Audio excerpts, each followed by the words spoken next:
One, two, three, four.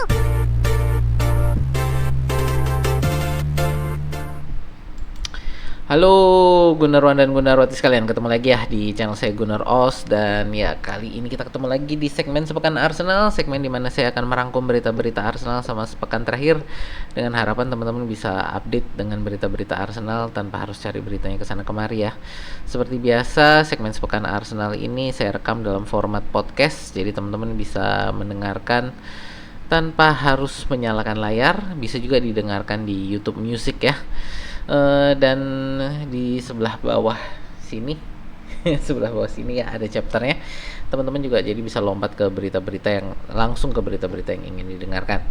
Untuk teman-teman yang baru pertama kali hadir di sini, perkenalkan, channel saya adalah fans channel Arsenal. Jadi kalau teman-teman ngefans dengan Arsenal, boleh di like, share, dan subscribe ya. Dan jangan lupa dipencet tombol loncengnya, jadi setiap kali saya upload teman-teman dapat informasi dari YouTube. Dan tolong dibantu nih ya, saya lagi mengejar 1000 subscriber.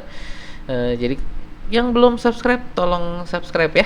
Oke, tidak berlama-lama kita langsung masuk ke segmen Sepekan Arsenal kita ya. Oke, ini kita mulai dari, seperti biasa, kita akan memulai dari berita pertandingan ya, hasil pertandingan akhir pekan lalu. Oke, ini adalah ada pertandingan Arsenal melawan Brentford ya, dimana menurut saya kita membuang-buang banyak membuang peluang ya, membuang keunggulan. Dimana kita sempat unggul 1-0 dari dengan golnya Thomas Partey, tapi ya keunggulan itu kita buang sia-sia ya.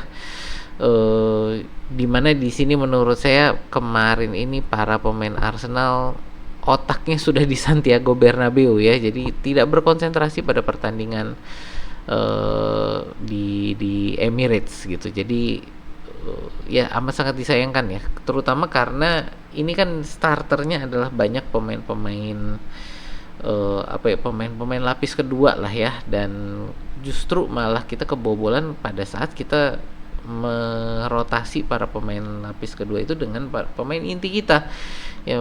Itulah makanya saya bilang bahwa otaknya ini para pemainnya ini udah ke Santiago Bernabeu gitu. Jadi ya jadinya ini hadiah untuk Liverpool ya. Jadi dengan ini Liverpool hanya butuh 2 kemenangan lagi ya, karena kemarin mereka juga menang ya. Jadi untuk pertemuan IPL besok-besok ini ya, mereka cuma tinggal butuh 2 kemenangan lagi untuk bisa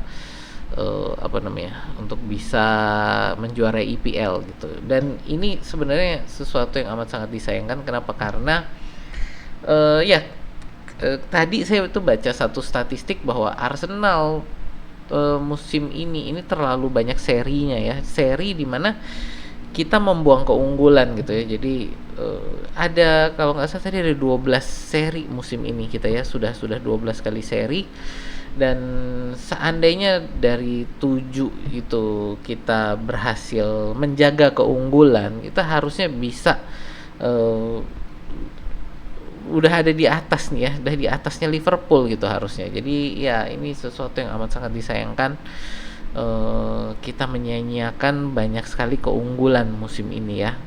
Walaupun ya kalau mau dibilang ya memang sih kondisi kita musim ini banyak sekali cedera, tapi ya gimana ya, keunggulan yang sudah ada dibuang-buang kan, ini seharusnya bisa dipertahankan gitu ya. Ya ini satu celotehan saya lah untuk pertandingan Brentford kemarin yang ya ini hadiah buat Liverpool ya.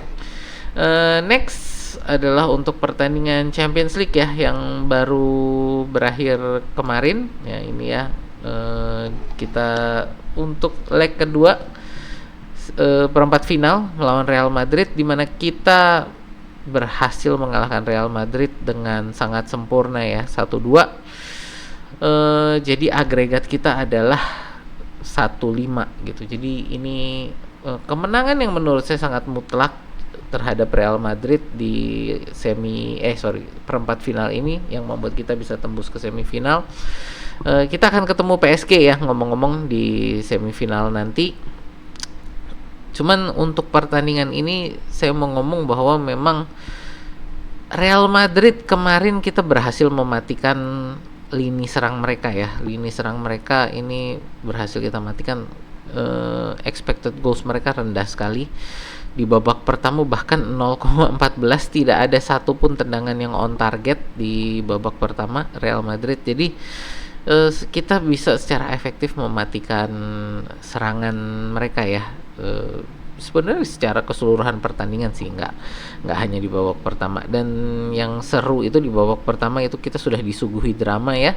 Arsenal mendapatkan penalti tapi Bukayo Saka coba mau dicip ya, mau Panenka gitu. Jadi mau bandel gitu ya.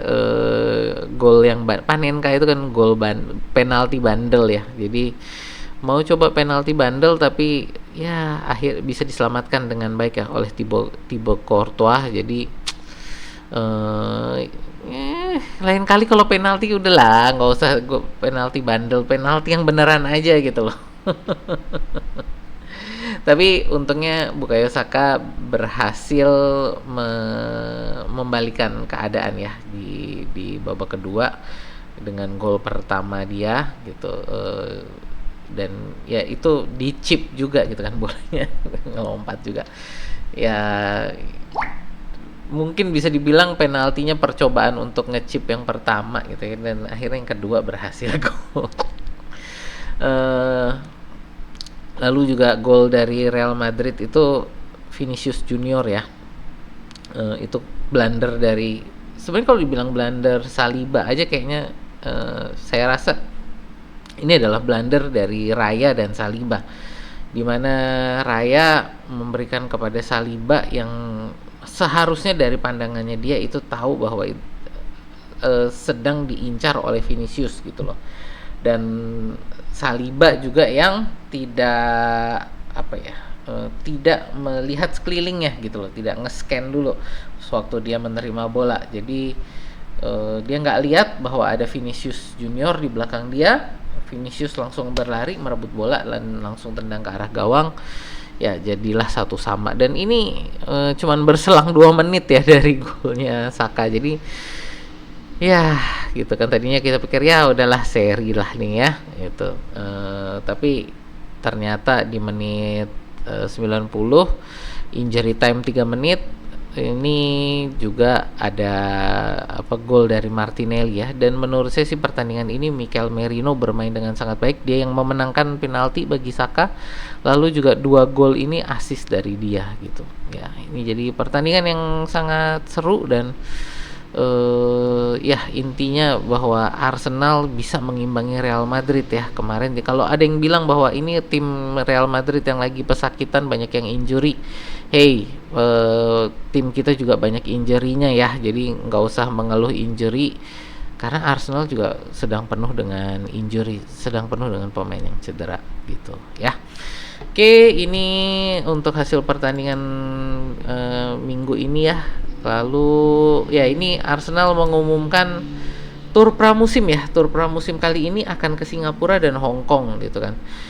Biasanya ke Amerika, musim ini mau ke Singapura dan Hong Kong. Apakah karena memang lagi ada kalau mau dari saya, efek dari kebijakannya Donald Trump ya, ini yang memang membuat turisme ke Amerika ini lagi jelek-jeleknya. Jadi apakah karena itu lalu memutuskan untuk ke Singapura dan Hong Kong? Ya kita nggak tahu juga ya. Mungkin juga ini udah direncanakan jauh-jauh hari, memang mau ke Asia gitu kan. Kita nggak tahu. Yang pasti sih intinya ke Singapura ini Arsenal nanti akan menghadapi Newcastle dan AC Milan ya. Jadi untuk friendly, pertandingan persahabatan.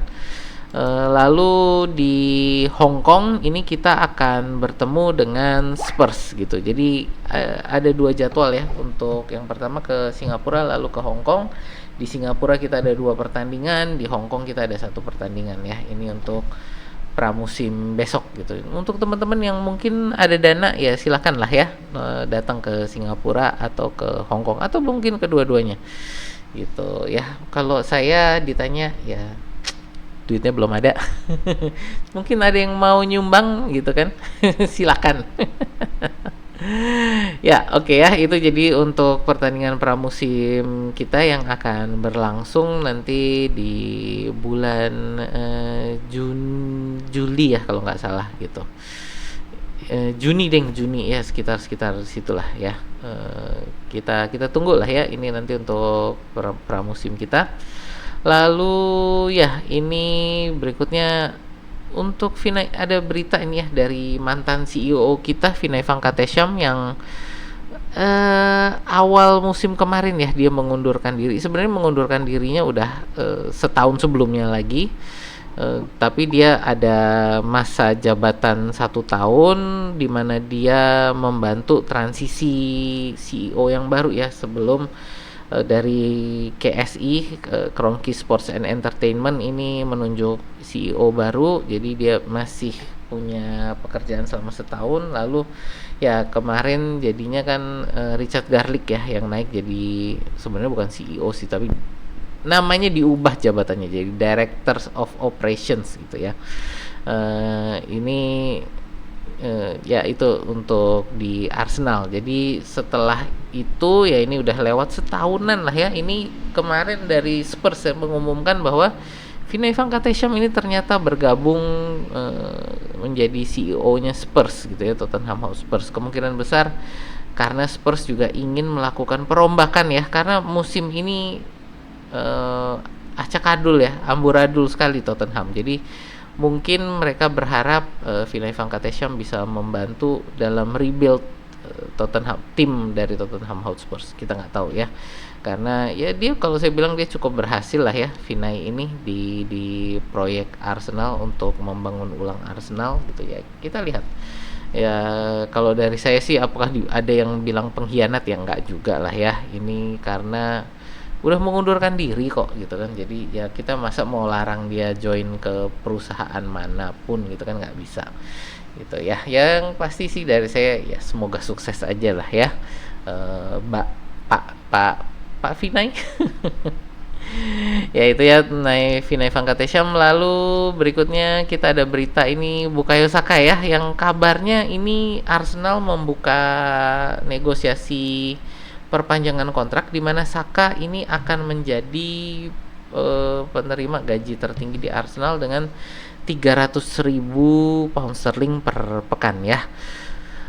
Ini kabarnya sih dari sporting director kita yang baru Andrea Berta yang memimpin negosiasi perpanjangan kontrak ini, yang katanya dia ingin menyelesaikan perpanjangan kontrak ini sebelum musim ini selesai.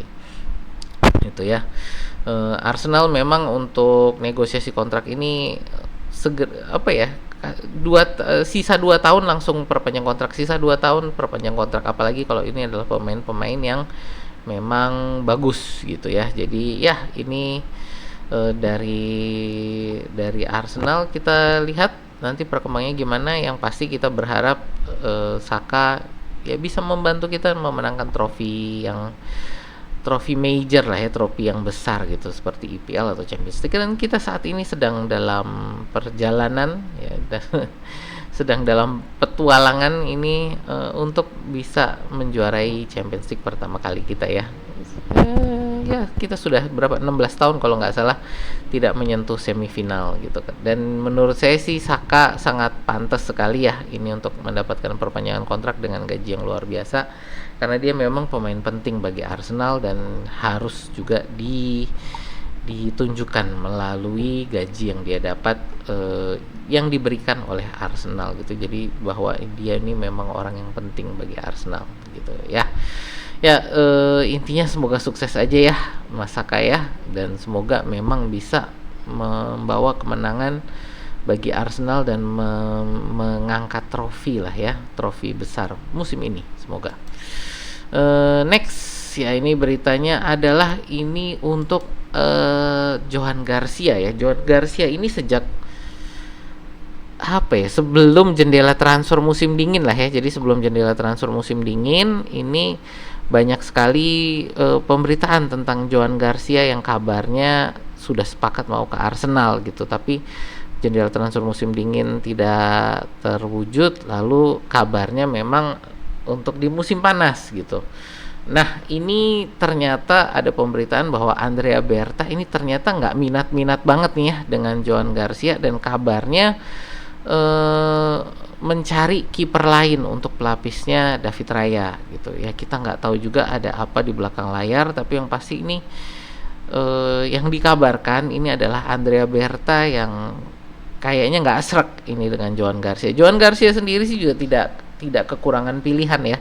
Manchester United kabarnya juga mengejar, lalu Real Madrid kabarnya juga mengejar. Ya ini banyak klub ya yang mengejar Joan Garcia, yang ya kabarnya sebenarnya sih dia pengen ke Arsenal walaupun hanya sebagai kiper pelapis gitu kan. Tapi ya dengan perkembangan ini berarti apakah kita akan kelewatan Joan Garcia atau siapa nih kiper yang sebenarnya kita kejar, karena David Raya ini perlu pelapis ya, karena kita nggak punya kiper nomor 2 saat ini. Neto itu kan kita pinjaman ya. Nah ini jadi ya gimana ya, ini kita lihat. Jadi yang pasti kita pasti kayaknya juga akan beli kiper ya musim transfer jendela transfer musim panas besok. Kita pasti kayaknya akan beli kiper, cuman siapa ini yang akan dibeli gitu ya. Ya ini kita tunggu aja lah ya ini perkembangannya Joan Garcia.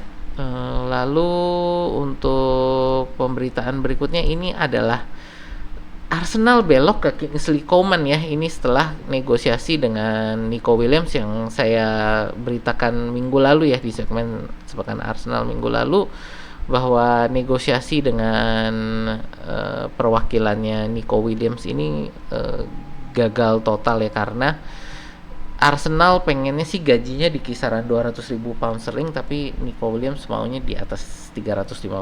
Nah, dengan demikian negosiasi ambruk. Nah, ini kabarnya sih Arsenal, atau lebih tepatnya Andrea Berta ya, ini melihat sebagai target cadangan ini adalah Kingsley Coman ya.